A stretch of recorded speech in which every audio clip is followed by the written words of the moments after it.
Hello दोस्तों। तो आज बात करेंगे 10 महत्वपूर्ण क्वेश्चन के बारे में। निम्न में से कौन सा सरल अस्थायी ऊतक नहीं है? जाइलम, कोलेनकेमा, जीवितक, स्क्लेरेनकेमा। इसका आंसर होगा जाइलम।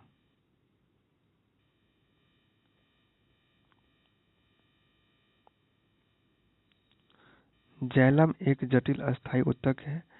यह एक संवहन ऊतक है जो संवहन बंडल के अंदर पाया जाता है। यह ऊतक पौधे में जल के संवहन कार्य करता है।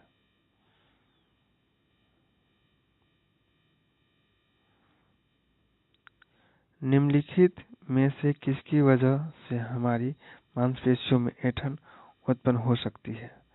O2 की कमी, O2 की अधिकता, CO2 की अधिकता, CO2 की कमी। इसका आंसर होगा O2 की कमी से।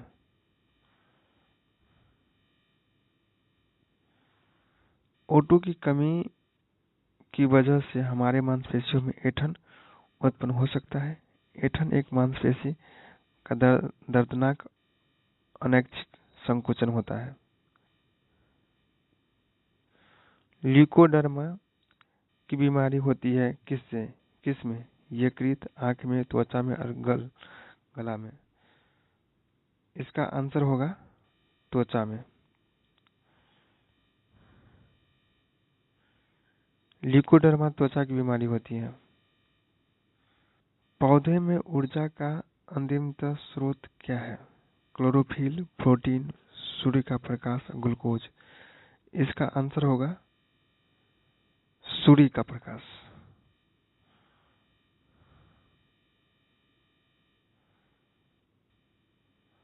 पौधे में ऊर्जा का अंतिमतः स्रोत सूर्य का प्रकाश है। सूर्य सभी जीवों के लिए ऊर्जा का अंतिमतः स्रोत है। गौरतलब है कि एक ही सीमा के बाद सूर्य का प्रकाश क्लोरोफिल के विघटन के कारण बनता है, जिससे प्रकाश का संश्लेषण की दर कम हो जाता है। निम्नलिखित में से कौन सा प्रकाश संश्लेषण उत्पन्न अपशिष्ट उत्पाद है? जल, ग्लूकोज, कार्बन डाइऑक्साइड और ऑक्सीजन। इसका आंसर होगा ऑक्सीजन।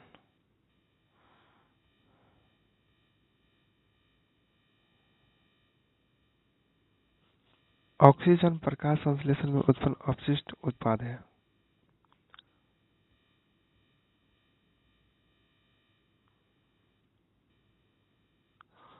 कौन सा अस्थायी ऊतक एक पौधे को कठोर और मजबूत बनाता है? स्क्लेरेनकेमा, कोलेनकेमा, पेरेनकेमा, एरेनकेमा। इसका आंसर होगा स्क्लेरेनकेमा।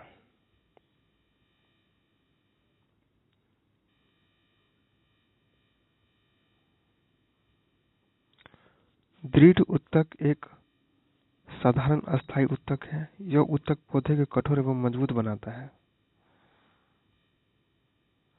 निम्नलिखित में से किस में खाद्य फाइबर प्रचुर मात्रा में होता है? सेवई, आइसक्रीम, सेब और सफेद ब्रेड। इसका आंसर होगा सेब।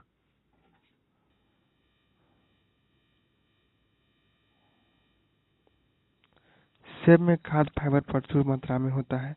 वैज्ञानिक भाषा में सेब को मेलस डोमेस्टिका कहा जाता है। सेब को एक निरोग फल के रूप में जाना जाता है।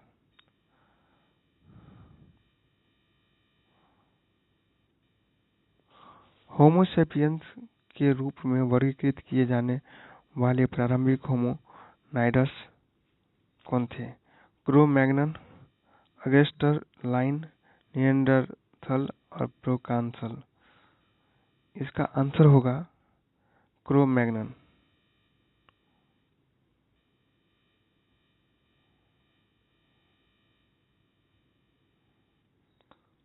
होमो सेपियंस के रूप में वर्गीकृत किए जाने वाले प्रारंभिक होमोनाइड्स को क्रो-मैग्नन का मानव थे। इसकी उत्पत्ति आज से लगभग 35 से 50,000 वर्ष पूर्व आदि निएंडरथल से हुई थी। किस प्रकार के पुनर्जनन अधिक विविधता ला सकता है? बीजाणु द्वारा जनन, पुनर्जनन, लैंगिक अमुकलन। इसका आंसर होगा लैंगिक।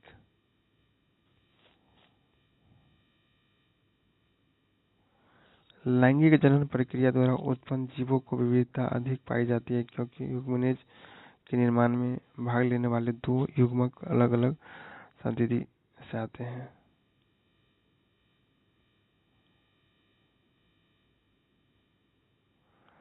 किस हार्मोन के स्रावन के कारण हृदय की धड़कन एवं श्वसन दर में एक साथ वृद्धि होती है?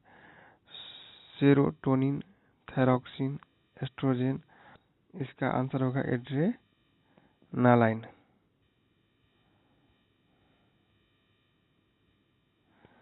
एड्रेनालाइन एक प्रकार का हार्मोन है जिसे लरो और उरो हार्मोन भी कहते हैं। इसके स्रावन के कारण हृदय की धड़कन एवं श्वसन दर में एक साथ वृद्धि होती है।